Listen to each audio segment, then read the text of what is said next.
Oh yeah, windy tonight and a frightening evening for a family when fire tore through their home. Thanks for joining us for 2 News at 10. I'm Brian Malahi. And I'm Ariel Harrison. The fire started this evening in the Daybreak area of South Jordan near West Millie Lacs Drive. That's where our Christian Sita is tonight. Now, Christian, what's the latest at this scene?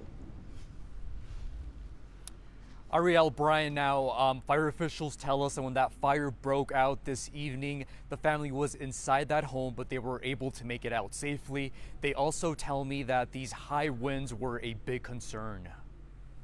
Flames lit the sky in Daybreak as fire crews rushed to a burning home just after 6:30 p.m.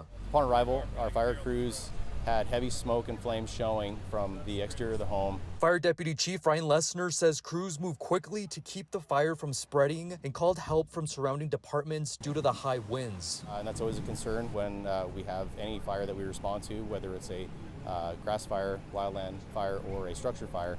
The damage is still being assessed, and Lessner says the cause of the fire is unknown. As the investigation continues, Lessner says now is the time for homeowners to take a simple but potentially life-saving step. Make sure that anyone watching from a fire prevention, fire safety standpoint, make sure that you've got working smoke detectors. Now, fire crews are still here on the scene, and we are told they'll continue to stay here throughout the night to make sure the fire is fully extinguished. Reporting live in Daybreak, Christian Sita, KUTV 2 News.